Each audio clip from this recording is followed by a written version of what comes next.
Welcome my dear students to our channel calculate x. Calculate এক্সে তোমাদের সবাইকে স্বাগত জানাই।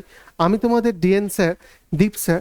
তো দেখো, আমরা তোমাদের এই প্ল্যাটফর্মে একটা নতুন কোর্স লঞ্চ করছি।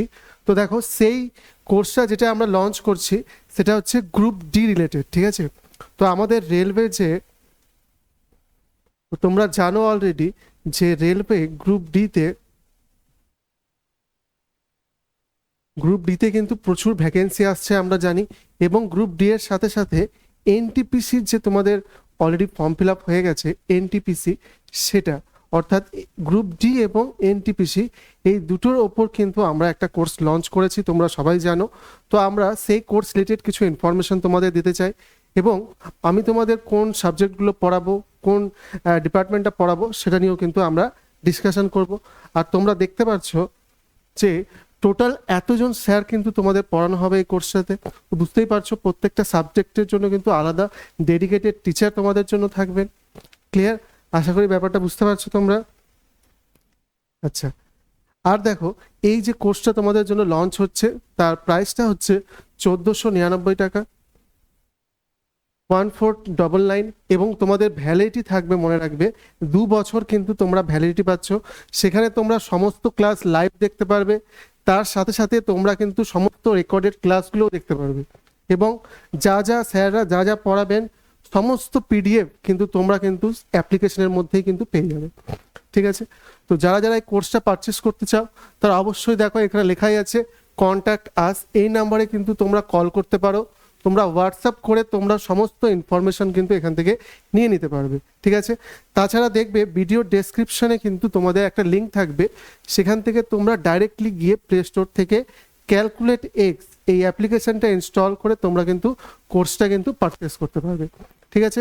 আশা করি বুঝতে পারছো। তো দেখো, এতজন টিচার মিলে তোমাদের কিন্তু পড়াবেন। ম্যাথের জন্য দেখবে 2টো টিচার আছে, তারপর রিজনিংয়ের জন্য দেখবে আলাদা টিচার আছে, সায়েন্সের দেখবে তোমরা লাইফ সায়েন্সের জন্য একজন টিচার, ফিজিক্যাল সায়েন্সের জন্য একজন টিচার। এইভাবে প্রত্যেকটা সাবজেক্টের কিন্তু তোমাদের আলাদা আলাদা টিচার থাকবে, ঠিক আছে? তো দেখো, আমি তোমাদের যে পোর্শনটা পড়াবো সেটা আমরা একবার দেখে নিচ্ছি। তাহলে আমরা কি কি বললাম?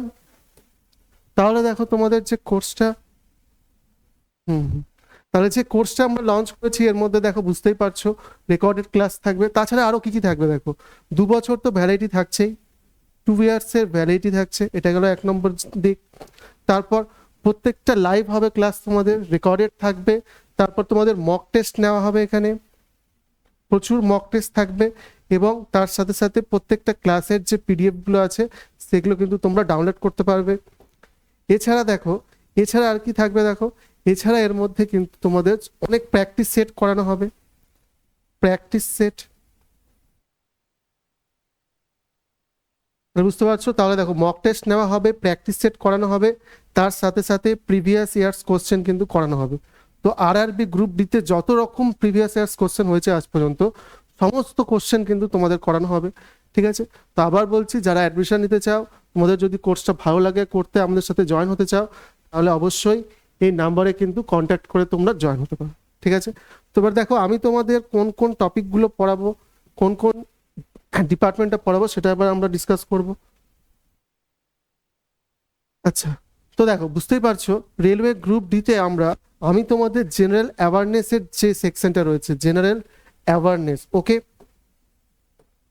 তাহলে দেখো কি, জেনারেল অ্যাওয়ারনেস এবং আরেকটা এর সাথে সেকশন হয়, সেটা হচ্ছে কারেন্ট অ্যাফেয়ার্স। তো কারেন্ট অ্যাফেয়ার্সটা তোমাদের অন্য স্যার পড়াবেন, কৃষ্ণ স্যার পড়াবেন। আর তোমাদের যে জেনারেল অ্যাওয়ারনেস যে পোর্শনটা রয়েছে এটা কিন্তু আমি তোমাদের পড়াবো। ক্লিয়ার? আশা করি বোঝাতে পেরেছি ব্যাপারটা। তো এবার আমরা দেখবো, দেখো জেনারেল অ্যাওয়ারনেসের মধ্যে কোন কোন টপিকগুলো আমাদের পড়তে হবে সেটা আমরা এবার ডিসকাশন করব, ঠিক আছে?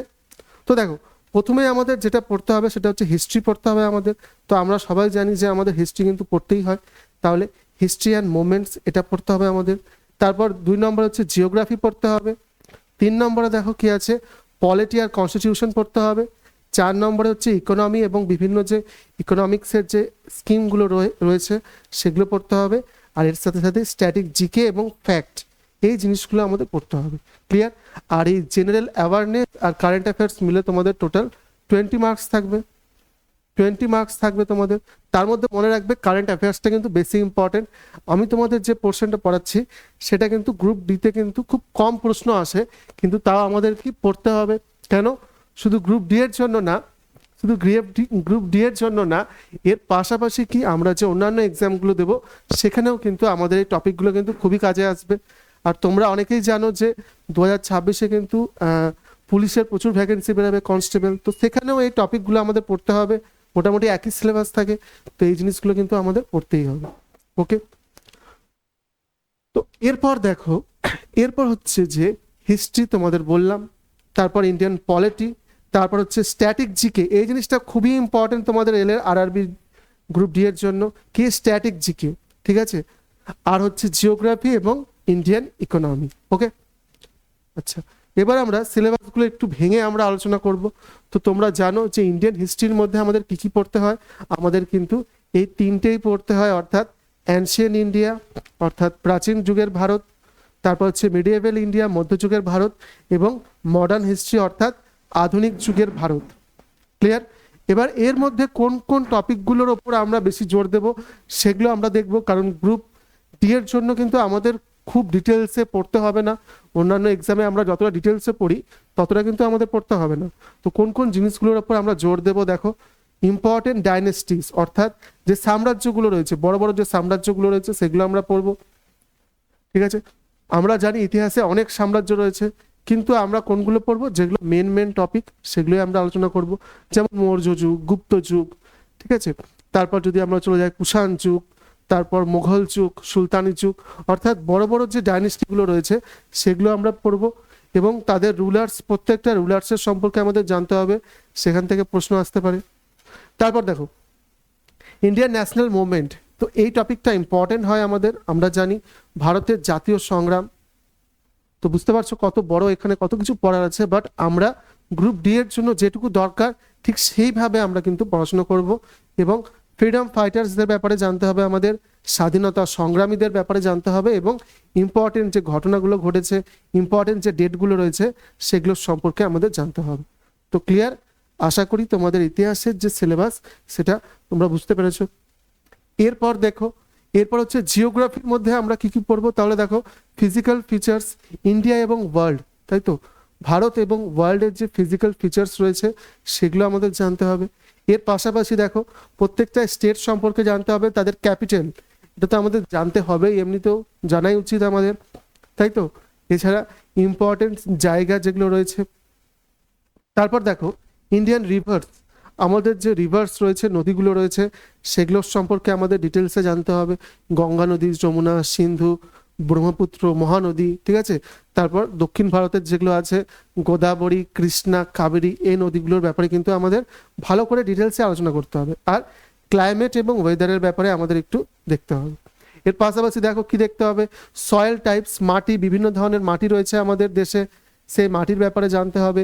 এগ্রিকালচার, কোথায় কি ফসল উৎপন্ন হয় সেগুলো আমাদের জানতে হবে। তারপর ন্যাচারাল রিসোর্সেস অর্থাৎ যে প্রাকৃতিক সম্পদগুলো আমাদের রয়েছে সেগুলোর ব্যাপারে আমাদের জানতে হবে। তো আশা করি তোমরা বুঝতে পারছো এই ব্যাপারগুলো প্রত্যেকটা, ঠিক আছে। তো এরপর দেখো আমরা কি দেখব, এরপর আমরা ইন্ডিয়ান পলিটির দেখো আমাদের কি পড়তে হবে সেটা আমরা দেখব। তো তোমরা বুঝতেই পারছো প্রত্যেকটা টপিকই কিন্তু আমাদের পড়তে হবে।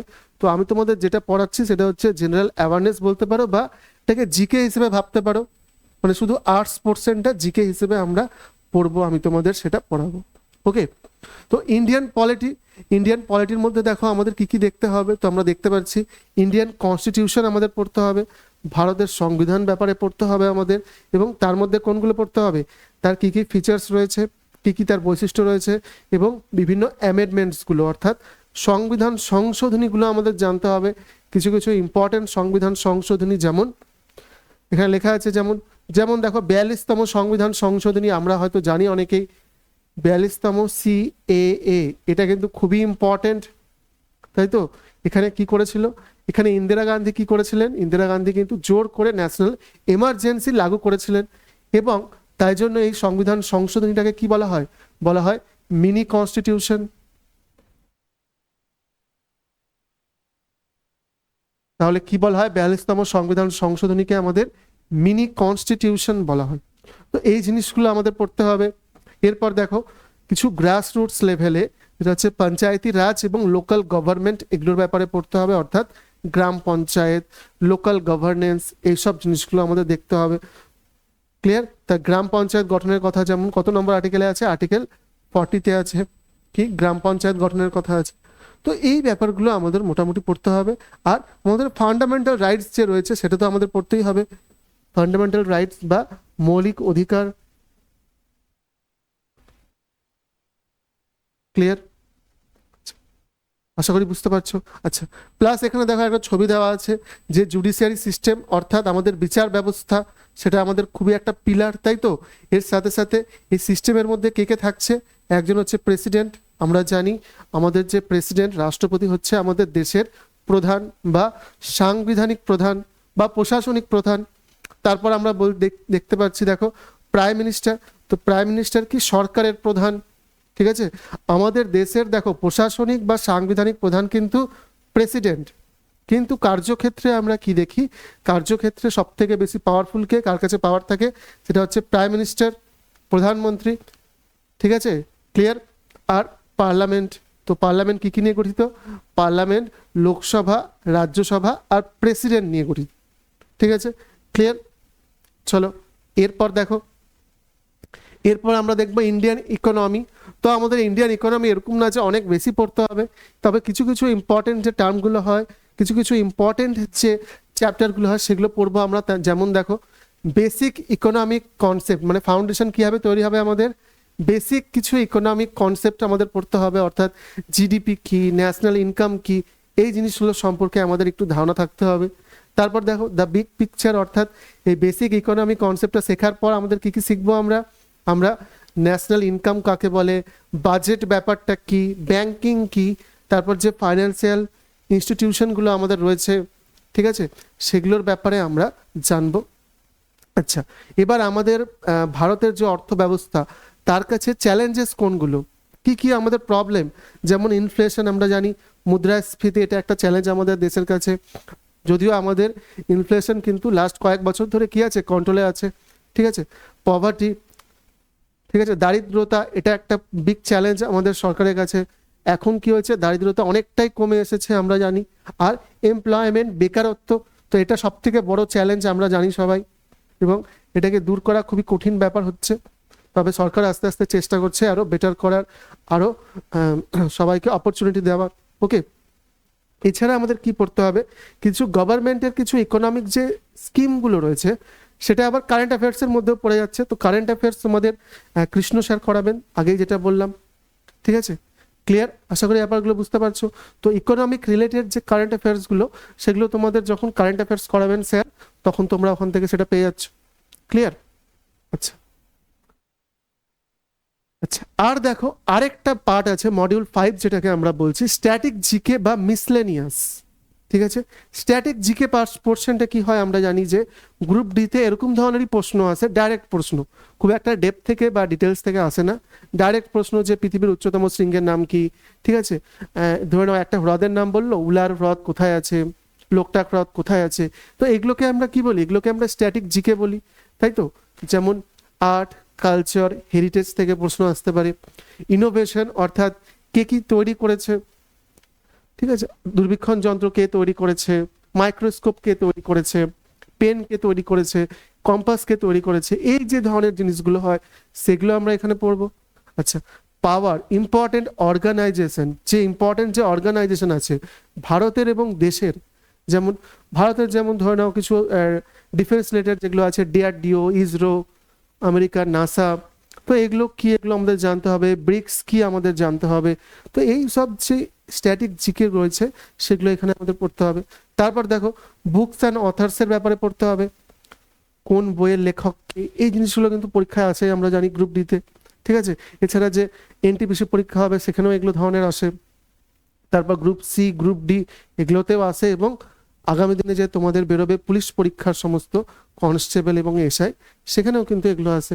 আচ্ছা, ন্যাশনাল সিম্বল, জাতীয় প্রতীক, ঠিক আছে, আমাদের জাতীয় প্রতীক কি, জাতীয় সঙ্গীত কি, জাতীয় গাছ কি, জাতীয় কবিকে, তো এই যে জিনিসগুলো মোটামুটি হয় আমাদের, এই জিনিসগুলো কিন্তু আমাদের এখানে পড়তে হবে। ক্লিয়ার? তো সিলেবাসটা এমনি দেখে অনেক বড় মনে হলো, কিন্তু তেমন কিছু কিন্তু নেই এখানে, আমাদের খুবই অল্প আমাদের পড়তে হবে, এখান থেকে খুব কম নাম্বারই আসে। তো আমরা সেইভাবে আমরা কিন্তু প্রিপারেশনটা নেব। ওকে, তো দেখো আজকে আমরা একটা ক্লাস করাবো তোমাদের, ডেমো ক্লাস হিসেবে তোমরা ভাবতে পারো, ঠিক আছে, একটা ডেমো ক্লাস হিসেবে তোমরা ভাবতে পারো। তো তোমাদের আমি ইতিহাসের কিছু জিনিস, ইম্পর্টেন্ট কিছু টপিক পড়াবো। সেই টপিক দুটোর নাম হচ্ছে, দেখো, বৌদ্ধ ধর্ম এবং জৈন ধর্ম, বৌদ্ধ ধর্ম অ্যান্ড জৈন ধর্ম। তো আমি তোমাদের যে এখন বৌদ্ধ ধর্ম আর জৈন ধর্মটা পড়াবো, এটা একটা ডেমো ক্লাস হিসেবে তোমরা দেখতে পারো। তোমাদের যদি ভালো লাগে অবশ্যই ভিডিওটাকে লাইক করবে, চ্যানেলটাকে সাবস্ক্রাইব করবে এবং ভিডিওটাকে কিন্তু শেয়ার করবে বন্ধুদের মধ্যে। আর তোমরা যদি আমাদের সাথে জয়েন হতে চাও তো অবশ্যই এই নাম্বারে তোমরা কন্ট্যাক্ট করতে পারো। ঠিক আছে, ক্লিয়ার ব্যাপারটা? তো চলো আমরা কি স্টার্ট করব, আমরা স্টার্ট করব বৌদ্ধ ধর্ম এবং জৈন ধর্ম, এই দুটোকে আমরা মোটামুটি একসাথে আলোচনা করতে করতে যাব এবং যা যা ইম্পর্টেন্ট আমাদের গ্রুপ ডি এর প্রসপেক্টিভে সেগুলো আমরা দেখার চেষ্টা করব। তো দেখো, তো ভাবো বৌদ্ধ ধর্ম এবং জৈন ধর্ম তো আগে ছিল না, তো হঠাৎ করে কেন এদের উত্থান হলো সেই ব্যাপারটা আমরা একটু দেখে নেব। তো মনে রাখবে, বৌদ্ধ ধর্ম এবং জৈন ধর্মের আগে ভারতে কি যুগ চলছিল? বৈদিক যুগ চলছিল। ভারতে এই সময় বৈদিক যুগ চলছে। এবং বৈদিক যুগে কি হলো? বৈদিক যুগকে দুভাগে ভাগ করা যায়, আদি বৈদিক যুগ এবং পরবর্তী বৈদিক যুগ, তাই তো? এটা আমরা সবাই জানি। এবং পরবর্তী বৈদিক যুগে আমরা কি দেখলাম? আমরা দেখলাম যে ব্রাহ্মণ ধর্মের প্রভাব প্রতিপত্তি কিন্তু বৃদ্ধি পেল এবং সমাজের মধ্যে জটিলতার সৃষ্টি হলো। কি কি হলো? সমাজে কুসংস্কার বেড়ে গেল। দেখো বৈদিক যুগের পরে, মানে বিশেষ করে পরবর্তী বৈদিক যুগে বিভিন্ন ধরনের কুসংস্কার প্রবেশ করলো, ঠিক আছে। তারপর যাগযজ্ঞ, মানে আচার যে আচরণ যাগযজ্ঞ করা হতো তার মধ্যে জটিলতা বৃদ্ধি পেল। আচ্ছা, তাছাড়া আমরা কি দেখলাম? বৈদিক যুগে সমাজ চতুর্বর্ণে বিভক্ত হলো, 4টি বর্ণে চতুর্বর্ণে বিভক্ত হলো, অর্থাৎ ব্রাহ্মণ, ক্ষত্রিয়, বৈশ্য এবং শূদ্র, এই 4টি ভাগে আমাদের সমাজ ভেঙে গেল, ঠিক আছে। তো এর ফলে কি হলো? সমাজে একটা নেগেটিভ ইম্প্যাক্ট পড়লো, সমাজের মধ্যে নেগেটিভ ইম্প্যাক্ট পড়লো এবং তার ফলে নতুন নতুন কিছু ধর্ম মতের উত্থান হয়েছিল। সেগুলোর মধ্যে একটা হচ্ছে বৌদ্ধ ধর্ম, একটা হচ্ছে জৈন ধর্ম, যাদের সম্পর্কে আমাদের পড়তে হয়। ক্লিয়ার ব্যাপারটা? তো এই বৌদ্ধ ধর্ম এবং জৈন ধর্ম সম্পর্কে এবার আমরা কিন্তু একটু আলোচনা করব। তো আমরা জানি যে বৌদ্ধ ধর্মের প্রবক্তা বা বৌদ্ধ ধর্মের প্রতিষ্ঠাতা কে? তিনি হলেন গৌতম বুদ্ধ। গৌতম বুদ্ধ। আচ্ছা, আর জৈন ধর্মের প্রবক্তা বা সব থেকে বিখ্যাত যে তীর্থঙ্কর, তিনি কে? সব থেকে যিনি বিখ্যাত তীর্থঙ্কর বা গুরু, তিনি হলেন মহাবীর। রাইট? আশা করি এই জিনিসগুলো আমরা জানি বা আমরা এই জিনিসগুলো আমরা বুঝতে পারলাম, ঠিক আছে, ক্লিয়ার। এবার আমরা প্রথমে বৌদ্ধ ধর্ম আলোচনা করব, তারপর জৈন ধর্ম সম্পর্কে আমরা আলোচনা করব যেটুকু আমাদের দরকার। তো দেখো, প্রথমে আমরা গৌতম বুদ্ধের সম্পর্কে একটু জানবো। প্রথমে আমরা কি জানবো? গৌতম বুদ্ধের সম্পর্কে কয়েকটা কথা আমাদের জানা উচিত, সেটা আমরা জানবো। তাহলে দেখো, হেডিং আমরা করব গৌতম বুদ্ধ। গৌতম বুদ্ধ। দেখো, গৌতম বুদ্ধের ব্যাপারে প্রথম জিনিসটা আমাদের কি জানা উচিত, বা পরীক্ষায় প্রথমে কি জিনিসটা আসে মাই ডিয়ার স্টুডেন্টস? তো মনে রাখবে, গৌতম বুদ্ধ কোথায় কবে জন্মগ্রহণ করেছেন, এটা খুবই ইম্পর্টেন্ট, যে কোনো পরীক্ষার জন্য ইম্পর্টেন্ট। যেমন তাহলে জন্ম এবং জন্মস্থান। তো মনে রাখবে, গৌতম বুদ্ধ নেপালের কপিলাবস্তুতে জন্মগ্রহণ করেন। নেপালের কপিলাবস্তুর লুম্বিনী উদ্যানে। কপিলাবস্তুর কোথায়? লুম্বিনী উদ্যানে। তো মনে রাখবে, বর্তমানে কিন্তু নেপাল বা কপিলাবস্তু দেওয়া থাকে না, নর্মালি এই লুম্বিনী উদ্যানটাই দেওয়া থাকে। তাহলে গৌতম বুদ্ধ কোথায় জন্মগ্রহণ করেন? লুম্বিনী উদ্যানে। কত সালে তিনি জন্মগ্রহণ করেন? মনে রাখবে, 563 খ্রিস্টপূর্বাব্দে। কোনো কোনো বইতে 566 লেখা থাকে, বাট আমরা প্রেফারেন্স দেব 563 খ্রিস্টপূর্বাব্দে। মাই ডিয়ার স্টুডেন্টস, এটা কিন্তু পরীক্ষায় আসে, খুবই ইম্পর্টেন্ট একটা প্রশ্ন। খ্রিস্টপূর্বাব্দ, খ্রিস্টপূর্বাব্দ, ক্লিয়ার? আচ্ছা, তারপর সেকেন্ড পয়েন্ট কি ইম্পর্টেন্ট গৌতম বুদ্ধর লাইফে, তো মনে রাখবে গৌতম বুদ্ধের টিচার বা শিক্ষক কে কে ছিল সেই জিনিসটা ইম্পর্টেন্ট। গৌতম বুদ্ধের টিচার কে কে ছিল সেটা ইম্পর্টেন্ট। যেমন দেখো গৌতম বুদ্ধের টিচার কি, একজন হচ্ছে আলারা কালমা, এই নামটা মনে রাখবে। গৌতম বুদ্ধের টিচারের নাম কি, আলারা কালমা। এটা কিন্তু পরীক্ষায় আসে, কি নাম, আলারা কালমা, এটা কিন্তু পরীক্ষায় আসে। তাহলে গৌতম বুদ্ধের টিচারের নাম কি, শিক্ষকের নাম কি, আলারা কালমা, এটা কিন্তু পরীক্ষায় আসে। আচ্ছা, গৌতম বুদ্ধের মায়ের নাম কি, গৌতম বুদ্ধের মায়ের নাম হচ্ছে মায়াদেবী এবং পিতার নাম কি, শুদ্ধোধন। তো এই জিনিসটা মনে রাখতে পারো। আচ্ছা, গৌতম বুদ্ধের মাতা কিন্তু যখন গৌতম বুদ্ধ ছোট ছিলেন তখনই মারা গেছেন। তো গৌতম বুদ্ধ তার মাসি গৌতমীর কাছে প্রতিপালিত হয়েছিলেন, আর সেখান থেকেই তার নাম হয়েছে গৌতম। তাহলে তার মাসির নাম ছিল গৌতমী, সেখান থেকে নামটা এসেছে গৌতম। ওকে, ক্লিয়ার, বুঝতে পারলে ব্যাপারটা? আচ্ছা, এবার আসে যে তিনি কখন পরলোক গমন করেন, তিনি কোথায় পরলোক গমন করেন, পরলোক কোন স্থানে তিনি পরলোক গমন করেন, এটা একটা ইম্পর্টেন্ট প্রশ্ন কিন্তু তোমাদের পরীক্ষায় আসে। তো কি হবে, গৌতম বুদ্ধ কুশীনগরে দেহত্যাগ করেছিলেন বা মহাপরিনির্বাণ লাভ করেছিলেন। কি অ্যান্সার বললাম, কুশীনগরে। তাহলে কুশীনগরে কিন্তু তিনি মহাপরিনির্বাণ লাভ করেছিলেন বা দেহত্যাগ করেছিলেন। কুশীনগরটা বর্তমানে কোথায় মনে রাখবে, উত্তরপ্রদেশের গোরক্ষপুর জেলায়। বর্তমানে কি, উত্তরপ্রদেশের গোরক্ষপুর জেলায়, গোরক্ষপুর জেলায়। এই কটা পয়েন্ট আমরা গৌতম বুদ্ধ সম্পর্কে মনে রাখতে পারবো, খুবই সহজ। এবং তিনি কবে পরলোক গমন করেন মনে রাখবে, 483 খ্রিস্টপূর্বাব্দে, এই সময় তিনি কিন্তু পরলোক গমন করেন, 483 খ্রিস্টপূর্বাব্দে। তো আশা করি এই জিনিসটা আমাদের মনে থাকবে সবার গৌতম বুদ্ধ সম্পর্কে। এই কটা পয়েন্ট আমাদের কিন্তু মনে রাখতেই হবে, ঠিক আছে? তাহলে কি কি বললাম, গৌতম বুদ্ধ কোথায় জন্মগ্রহণ করেছেন, নেপালের কপিলাবস্তু লুম্বিনী উদ্যানে। কত সালে, 563 খ্রিস্টপূর্বাব্দে। তার টিচারের নাম কি, আলারা কালমা। তার মায়ের নাম কি, মায়ের নাম হচ্ছে মায়াদেবী। পিতার নাম কি, পিতার নাম হচ্ছে শুদ্ধোধন। আচ্ছা, তার টিচারের নাম কি, আলারা কালমা, এই নামটা মনে রাখবে। আর তিনি কবে পরলোক গমন করেন, তিনি পরলোক গমন করেন 483 খ্রিস্টপূর্বাব্দে, কুশীনগরে। কি, কুশীনগরে। কুশীনগরটা বর্তমানে কোথায়, উত্তরপ্রদেশের গোরক্ষপুর জেলায়। এই কটা পয়েন্ট আমরা দেখলাম। এবার আমরা এর পাশাপাশি আমরা এবার কার সম্পর্কে জানবো, আমরা মহাবীরের সম্পর্কে জানবো। আচ্ছা, আর গৌতম বুদ্ধ কি করেছিলেন, বৌদ্ধ ধর্মের প্রতিষ্ঠাতা। ক্লিয়ার? এবার আমরা কার সম্পর্কে জানবো, এবার আমরা মহাবীরের সম্পর্কে দেখব। মহাবীর,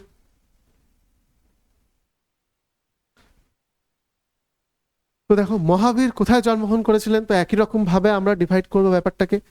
তাহলে মহাবীর কবে এবং কোথায় জন্মগ্রহণ করেছিলেন, তো দেখো মহাবীর 540 খ্রিস্টপূর্বাব্দে। কবে, 540 খ্রিস্টপূর্বাব্দে। কোথায় জন্মগ্রহণ করেছিলেন, বৈশালীর কুন্দ গ্রামে। কোথায়, বৈশালীতে, বৈশালীর কুন্দ গ্রামে তিনি জন্মগ্রহণ করেন। বৈশালী কোথায়, বৈশালী বর্তমানে মনে রাখবে বিহারে, কুন্দগ্রাম। তাহলে বিহারে তিনি জন্মগ্রহণ করেছিলেন, বৈশালীর কুন্দ গ্রামে তিনি জন্মগ্রহণ করেছিলেন। ক্লিয়ার? এই ব্যাপারটা আশা করি বুঝতে পারলে, ঠিক আছে? আচ্ছা, এখানেও কিছু ইম্পর্টেন্ট পয়েন্ট আমরা দেখব। তো এরপর মহাবীর কি করলেন, মহাবীরকে কি বলা হয়, জৈন ধর্মের 24তম তীর্থঙ্কর। মহাবীরকে কি বলা হয়, জৈন ধর্মের 24তম তীর্থঙ্কর। তাহলে জৈন ধর্মের, এটাও পরীক্ষায় আসে, জৈন ধর্মের 24তম তীর্থঙ্কর বা টিচার আমরা বলতে পারি, তীর্থঙ্কর, ঠিক আছে? আর জৈন ধর্মের মনে রাখবে টোটাল 24 জন তীর্থঙ্কর আছেন বা টিচার আছেন, ঠিক আছে? তার মধ্যে প্রথম কে ছিলেন, প্রথম ছিলেন ঋষভ দেব বা ঋষভনাথ।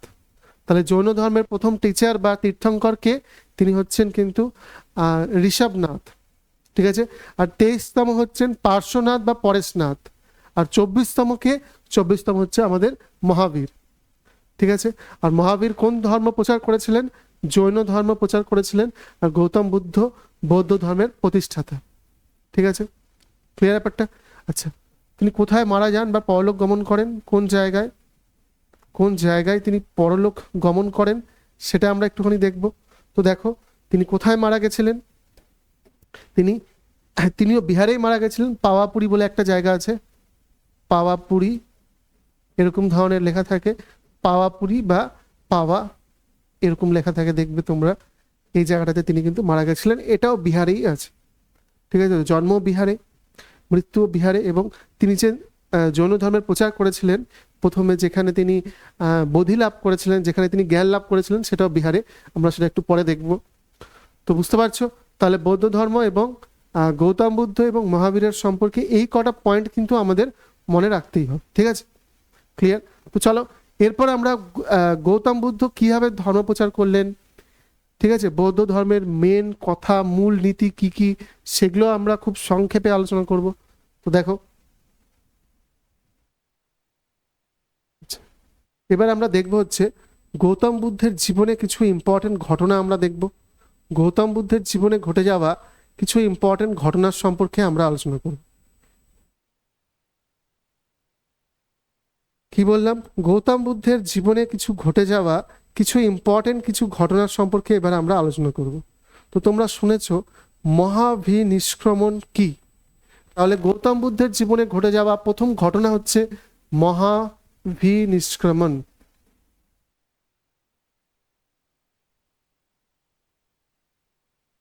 তাহলে প্রথম ঘটনা কি? সেটা হচ্ছে মহাভিনিষ্ক্রমণ। মহাভিনিষ্ক্রমণ কি? তো দেখো, গৌতম বুদ্ধ একজন ক্ষত্রিয় ছিলেন এবং রাজার পুত্র ছিলেন। গৌতম বুদ্ধ একজন ক্ষত্রিয় ছিলেন এবং রাজার পুত্র ছিলেন, কিন্তু তিনি কি করলেন? এত রাজ ঐশ্বর্য সমস্ত মায়া মমতা ত্যাগ করে তিনি কিন্তু সন্ন্যাসীর পথ বেছে নিলেন এবং তিনি বেরিয়ে গেলেন। কিসের জন্য বেরিয়ে গেলেন? মানুষের কেন এত দুঃখ কষ্ট, মানুষ কেন পৃথিবীতে এসেছে, এই সমস্ত জিনিস জানার জন্য গৌতম বুদ্ধ কিন্তু রাজ ঐশ্বর্য পরিত্যাগ করে বেরিয়ে গেলেন। ক্লিয়ার? আচ্ছা, কত বছর বয়সে বেরিয়েছিলেন? 29 বছর বয়সে। তাহলে 29 বছর বয়সে তিনি কি করলেন? তিনি গৃহত্যাগ করলেন। তাহলে গৌতম বুদ্ধের এই গৃহত্যাগ করার যে ঘটনা, এটাই বৌদ্ধ ধর্মে কি বলা হয়? এটাকেই মহাভিনিষ্ক্রমণ বলা হয়। ক্লিয়ার? খুব সহজ ব্যাপার। আচ্ছা, তিনি বেরিয়ে গেলেন। বেরিয়ে যাওয়ার পর তিনি কি করবেন? এরপর তিনি কি করলেন? এরপর তিনি তপস্যা করলেন। তিনি জ্ঞান লাভ করতে চাইলেন, তিনি তপস্যা করলেন। সেটাকে কি বলা হয়? বোধি লাভ করা। আমরা শুনেছি, সবাই জানি বোধি লাভ। তো বোধি শব্দের অর্থ হচ্ছে কি? জ্ঞান বা সত্য আমরা বলতে পারি। তো তিনি কিসের বোধি লাভ করলেন? তিনি এটারই বোধি লাভ করলেন যে জীবনে আমরা, মানে পৃথিবীতে আমরা কেন এসেছি, আমাদের লক্ষ্য কি হওয়া উচিত, এবং এই মায়া মমতাপূর্ণ পৃথিবী থেকে আমরা কিভাবে মুক্তি পাবো, আমরা কিভাবে নির্বাণ লাভ করতে পারবো, এটা জানাই কিন্তু তার আসল উদ্দেশ্য ছিল। ঠিক আছে, তো তিনি বোধি লাভ করলেন, তপস্যা করলেন। কোন জায়গায় তিনি বোধি লাভ করলেন? বুধগয়াতে। তো মাই ডিয়ার স্টুডেন্টস, পরীক্ষায় এটা আসে যে গৌতম বুদ্ধ কোথায় বোধি লাভ করেছিলেন? কে আনসার হবে আমাদের? বুধগয়াতে বা বৌদ্ধগয়াতে। তাহলে বুদ্ধগয়াতে। বুদ্ধগয়ার কোথায়? এখানে উরুবিল্ল বলে একটা গ্রাম আছে, সেই গ্রামে। বুদ্ধগয়ার উরুবিল্ল বলে একটা গ্রাম আছে, সেইখানে। ক্লিয়ার? আশা করি ব্যাপারটা বুঝতে পারছো। এবার আরেকটা প্রশ্ন আছে মাই ডিয়ার স্টুডেন্ট, সেই প্রশ্নটা হচ্ছে যে কোন গাছের তলায় বসে তিনি বোধি লাভ বা জ্ঞান লাভ করেছিলেন বা তপস্যা করেছিলেন?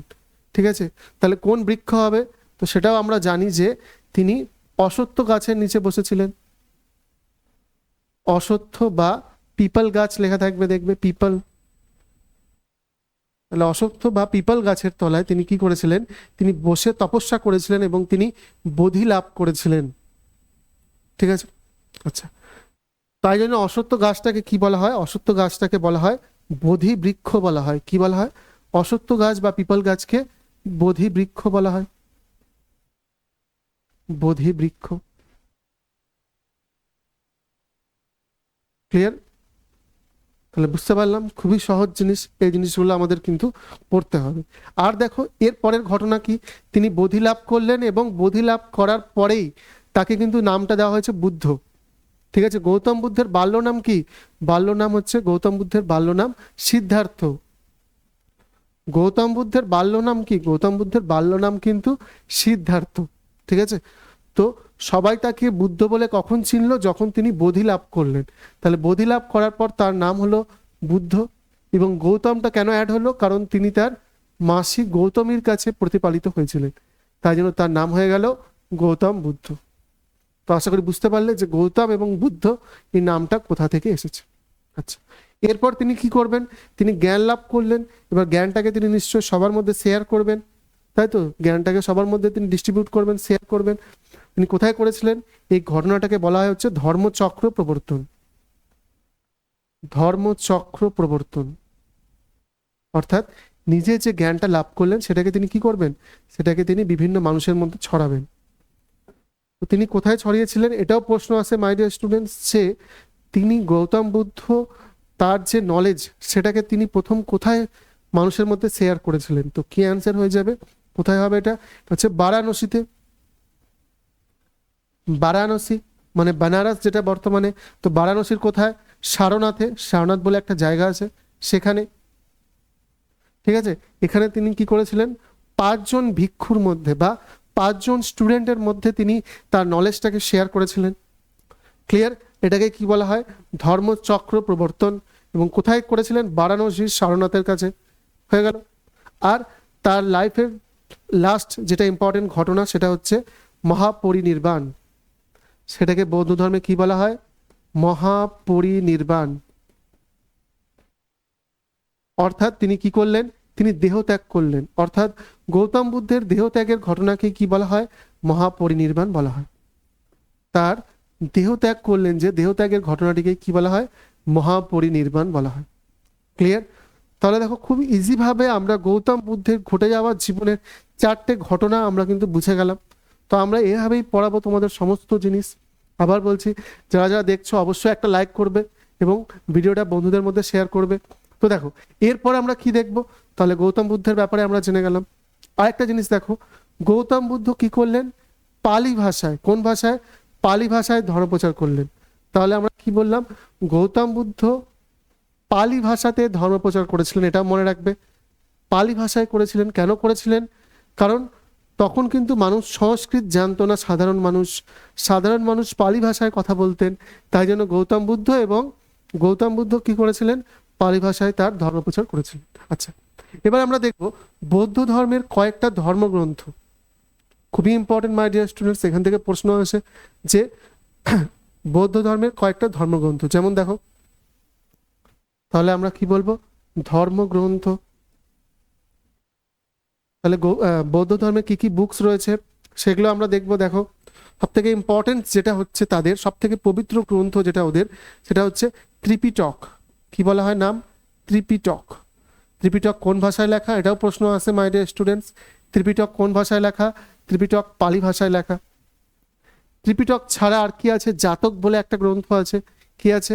ত্রিপিটক ছাড়া আছে জাতক। জাতকের মধ্যে কি লেখা আছে? এখানে গৌতম বুদ্ধের পূর্বজন্মের কাহিনী লেখা আছে। এছাড়া মনে রাখবে আরো অনেক কিছু আছে, যেমন অঙ্গুত্তর নিকায় বলে একটা বই আছে। অঙ্গুত্তর নিকায়, তো অনেক সময় দিয়ে দেয় অঙ্গুত্তর নিকায় কোন ধর্মের সাথে যুক্ত। তাহলে কি হবে? বৌদ্ধ ধর্মের সাথে যুক্ত। অপশনে দিয়ে দেবে বৌদ্ধ, জৈন, হিন্দু আর খ্রিস্টান। তাহলে কি হবে আমাদের উত্তর? আমাদের উত্তর হয়ে যাবে কিন্তু বৌদ্ধ ধর্মের সাথে যুক্ত। এছাড়া আরো কিছু বই আছে, যেমন দেখো ললিত বিস্তার। আচ্ছা, আরো কিছু আছে যেমন মহাবংশ, দীপবংশ। মহাবংশ, দীপবংশ। তাহলে এতগুলো আমরা গ্রন্থ বলতে পারি এটা কি? বৌদ্ধ ধর্মের গ্রন্থ। এর পাশাপাশি আমরা দেখে নেব জৈন ধর্মের কি কি গ্রন্থ রয়েছে, সেটা আমরা দেখে নিই। তাহলে বৌদ্ধ ধর্ম যেমন আমরা দেখলাম, বৌদ্ধ গ্রন্থের ব্যাপারে আমরা যেমন এখানে আলোচনা করলাম, ঠিক তেমনি জৈনদেরও কিছু গ্রন্থ আছে, জৈন ধর্মেরও কিছু গ্রন্থ আছে, সেগুলো আমরা দেখব। তাহলে মনে রাখবে বৌদ্ধদের যে গ্রন্থ সেগুলো কোন ভাষায় লেখা? সেগুলো মেনলি মনে রাখবে পালি ভাষায় লেখা। আর জৈনদের যে ধর্মগ্রন্থগুলো আছে সেগুলো মেনলি মনে রাখবে প্রাকৃত ভাষায় লেখা। কি ভাষায়? প্রাকৃত ও মাগধী, অর্ধ মাগধী। অর্ধ মাগধী, ঠিক আছে, এই ভাষায় লেখা, মেনলি প্রাকৃত। তাহলে দেখো গৌতম বুদ্ধ পালি ভাষায় ধর্ম প্রচার করেছেন, আর মহাবীর জৈন কিন্তু প্রাকৃত ভাষায় ধর্ম প্রচার করেছেন। ক্লিয়ার? পার্থক্যটা আমরা ক্লিয়ারলি বুঝতে পারছি। হলো? আচ্ছা, তাহলে জৈনদের কিছু ধর্মগ্রন্থের ব্যাপারে আমরা জানবো। কয়েকটা নাম আমাদের জানা উচিত। ধর্মগ্রন্থ ভেরি ভেরি ইম্পর্টেন্ট। যেমন কিছু আছে, যেমন দ্বাদশ অঙ্গ, দ্বাদশ উপাঙ্গ। কি আছে? দ্বাদশ অঙ্গ, আর কি আছে? দ্বাদশ উপাঙ্গ, উপাঙ্গ, এই ধর্মগ্রন্থগুলো আছে। এছাড়া আছে জৈন কল্পসূত্র, পরিশিষ্ট পার্বণ, আমি লিখেও দিচ্ছি, দেখো কি কি আছে। এছাড়া আরো জৈন কল্পসূত্র, জৈন কল্পসূত্র। আচ্ছা, আর কি আছে? সেটা আমি কি বললাম? জৈন কল্পসূত্র বললাম, আর কি বললাম? পরিশিষ্ট পার্বণ। তো এগুলো ঝরঝরা মুখস্থ রাখবে, পরিশিষ্ট পার্বণ, পরিশিষ্ট পার্বণ। ক্লিয়ার? তো আশা করি আমরা ক্লিয়ারলি বুঝতে পারছি। তো দেখো আমরা এইভাবেই তোমাদের পড়াবো, সমস্ত টিচার কিন্তু খুব ভালোভাবে তোমাদের এখানে পড়াবেন। আচ্ছা, এরপর দেখো, এরপর আমরা কয়েকটা জিনিস দেখব, সেটা হচ্ছে, তো আমরা গৌতম বুদ্ধের ব্যাপারে জানলাম আর জৈন ধর্ম। তো এই দুটো ধর্মের মধ্যে কিন্তু অনেক সিমিলারিটিস আছে।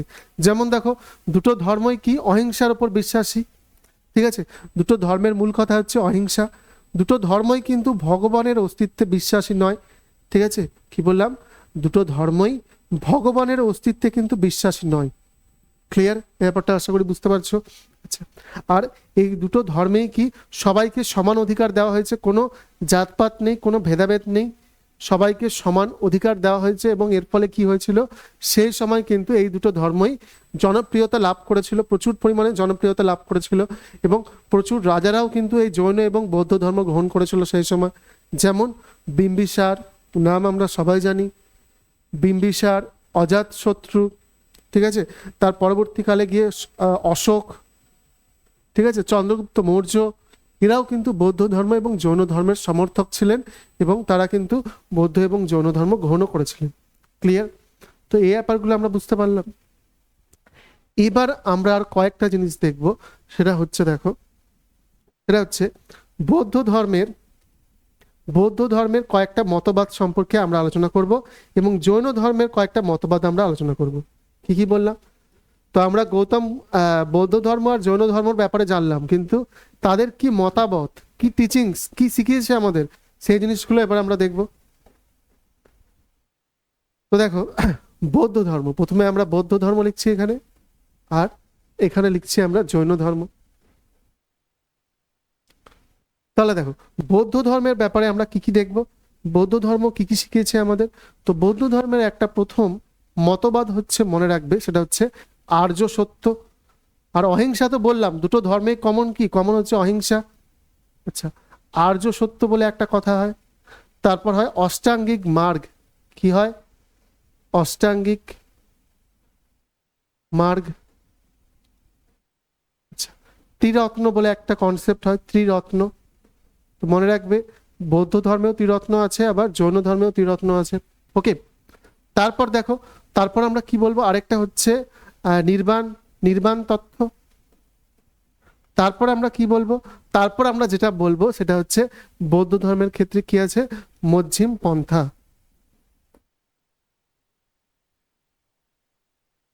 আচ্ছা, আর জৈন ধর্মের ক্ষেত্রে কি কি আছে দেখো, জৈন ধর্মেও ত্রিরত্নের কথা আছে, ত্রিরত্ন আছে। আচ্ছা, আর আছে চতুর্জাম আর পঞ্চ মহাব্রত। তো এই জিনিসগুলো কি, সেটাও আমরা ডিসকাশন করব, ঠিক আছে? খুব সংক্ষেপে আমরা জিনিসগুলো জানবো, যে জিনিসগুলো কি। তাহলে চতুর্জাম, আর এখানে আছে পঞ্চ মহাব্রত, পঞ্চ মহাব্রত। তো দেখো ব্যাপারগুলো কি আমরা দেখব। প্রশ্ন এখানে দেখো কিভাবে আসে, এভাবে আসতে পারে যে অষ্টাঙ্গিক মার্গ কোন ধর্মের সাথে যুক্ত, তাহলে কি হবে, বৌদ্ধ ধর্ম। বা পঞ্চ মহাব্রত কোন ধর্মের সাথে যুক্ত, বা কে প্রতিষ্ঠা করেছিল, তো সেগুলো আমরা একটু আলোচনা করব। দেখো, তাহলে আর্য সত্য কি, প্রথমে আমরা দেখছি আর্য সত্য কি। তো দেখো গৌতম বুদ্ধ কি বলেছিলেন, চারটে সত্য কথা বলেছিলেন জীবনের ক্ষেত্রে, সবার ক্ষেত্রে সত্য। যেমন কি বলেছিলেন, জীবন দুঃখময়। আমরা জানি সবার জীবনে কি আছে, দুঃখ আছে। কেউ এটা বলতে পারবে না যে আমার জীবনে কোনো রকম দুঃখ নেই, তাই তো? জীবন দুঃখময়।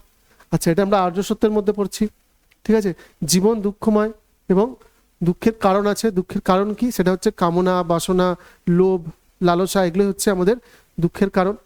এই দুঃখ থেকে মুক্তি লাভ করা সম্ভব, এবং তার জন্য আমাদের কি করতে হবে?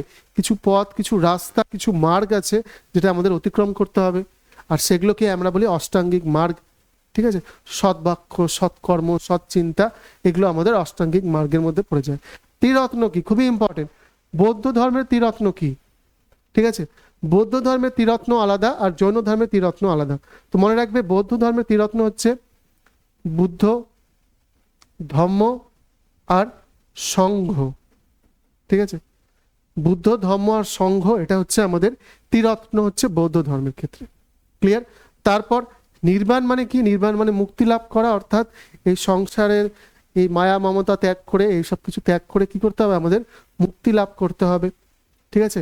আমরা আমাদের কর্মের জন্য, পাপ কর্মের জন্য আমরা কি করি? বারবার পৃথিবীতে জন্মগ্রহণ করি, অর্থাৎ জন্মান্তরের বাদের কনসেপ্ট কিন্তু বৌদ্ধ ধর্মে আছে, এবং সেটা থেকে মুক্তি লাভ পেতে হবে আমাদের। সেটাকে কি বলা হয়? নির্বাণ লাভ করা। আর মধ্যম পন্থা মানে হচ্ছে এরকম না যে খুব কঠোর তপস্যা করতে হবে আমাদের, আমরা সংসার জীবনের থেকেও আমরা কিন্তু এই নির্বাণ লাভ করতে পারবো, মুক্তি লাভ করতে পারবো, সেটা গৌতম বুদ্ধ বলে গেছেন। এটা হচ্ছে কনসেপ্ট বৌদ্ধ ধর্মে। আর জৈন ধর্মের ক্ষেত্রে কি? ত্রিরত্ন আছে। তো এখানেও ত্রিরত্ন আছে, সৎ চিন্তা, সৎ কর্ম, সৎ জ্ঞান। কি কি? সৎ চিন্তা, সৎ কর্ম আর সৎ জ্ঞান, এটা হচ্ছে জৈন ধর্মের ত্রিরত্ন।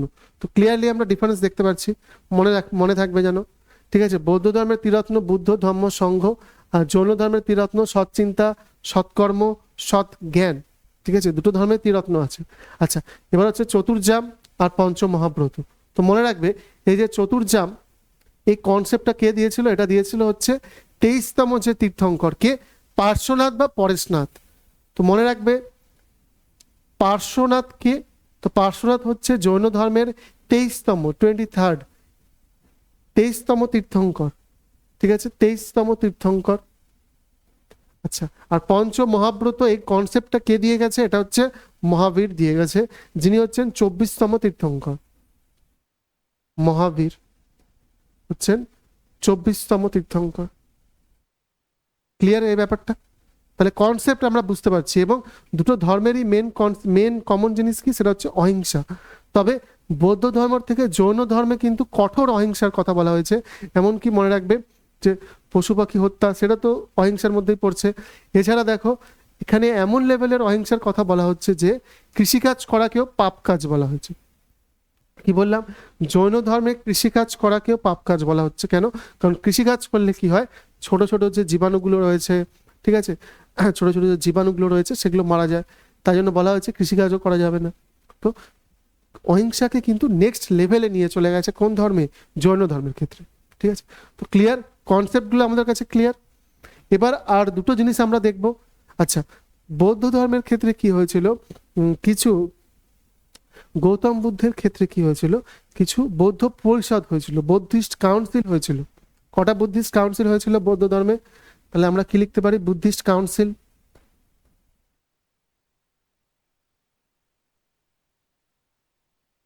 তাহলে আমরা কি বলতে পারি? বুদ্ধিস্ট কাউন্সিল বা বৌদ্ধ পরিষদ। চারটে বৌদ্ধ পরিষদ হয়েছিল, অর্থাৎ সহজ ভাষায় বলতে গেলে মিটিং হয়েছিল। কেন হয়েছিল? কারণ গৌতম বুদ্ধ যখন মারা গেলেন, তারপর তার যে উপদেশ, তার যে টিচিং, সেটাকে জানার জন্য, সেটাকে সংরক্ষণ করার জন্য, প্রিজার্ভ করার জন্য টোটাল কয়েকটা বুদ্ধিস্ট কাউন্সিল হয়েছিল বা মিটিং হয়েছিল। তার মধ্যে চারটে খুবই ইম্পর্টেন্ট, মানে চারটাই হয়েছিল, 1 2 3 4, 1 2 3। আচ্ছা, তো এই চারটে বুদ্ধিস্ট কাউন্সিল কোথায় কোথায় হয়েছিল, ঠিক আছে, কোন রাজারা করিয়েছিলেন, এই জিনিসটা ইম্পর্টেন্ট, আমরা দেখব, খুবই খুবই ইম্পর্টেন্ট। প্রথমটা কোথায় হয়েছিল? রাজগৃহে, মনে রাখবে। প্রথমটা কোথায় হয়েছিল? রাজগৃহ। দ্বিতীয়টা কোথায় হয়েছিল? দ্বিতীয়টা হয়েছিল বৈশালীতে। মাই ডিয়ার স্টুডেন্টস, এগুলো কিন্তু ইম্পর্টেন্ট খুবই, পরীক্ষায় কিন্তু আসে। ঠিক আছে, প্রথমটা হচ্ছিল রাজগৃহ, দ্বিতীয়টা বৈশালী, তৃতীয়টা পাটলিপুত্র, দ্বিতীয়টা কোথায় হয়েছিল পাটলিপুত্রে, এবং চতুর্থটা কোথায় হয়েছিল সেটা হচ্ছিল কাশ্মীরে, কাশ্মীরে হয়েছিল। তো এই কটা জিনিস আমাদের মনে রাখতে হবে। আর মনে রাখতে হবে কোন রাজার পৃষ্ঠপোষকতায় হয়েছিল, মানে কোন রাজা এই আয়োজনগুলো করিয়েছিলেন, এই কাউন্সিলগুলো তিনি অর্গানাইজ করেছিলেন, কে করিয়েছিলেন সেটা দেখবো আমরা। তো মনে রাখবে প্রথমটা করিয়েছিলেন কে, অজাতশত্রু, অজাতশত্রু, বিম্বিসারের পুত্র অজাতশত্রু। আচ্ছা, দ্বিতীয়টা কে করিয়েছিলেন মনে রাখবে, কালাশোক, কালাশোক বলে একজন রাজা আছেন, পরে আমরা পড়বো। পাটলিপুত্রে কে, অশোক, ভেরি ভেরি ইম্পর্টেন্ট। আর আর কাশ্মীরে কে করেছিলেন, কনিষ্ক, প্রথম কনিষ্ক। ক্লিয়ার? তো এটা কিন্তু আমাদের মনে রাখতেই হবে, এগুলো খুবই ইম্পর্টেন্ট। এই ধরনের ক্লাস এইভাবে কিন্তু তোমাদের সবকিছু পড়ানো হবে। তো আবার বলছি, যারা যারা এখনো চ্যানেলটিকে সাবস্ক্রাইব করনি অবশ্যই সাবস্ক্রাইব করে নেবে। আর আমাদের সাথে যুক্ত হতে গেলে উপরের কন্ট্যাক্ট নাম্বারে কিন্তু তোমরা কল করতে পারো, তোমরা হোয়াটসঅ্যাপ করতে পারো, এখানে সমস্ত ইনফরমেশন তোমাদের প্রোভাইড করা হবে। তো আজকের জন্য এতটাই থাক, আবার তোমাদের সাথে দেখা হবে নেক্সট ক্লাসে।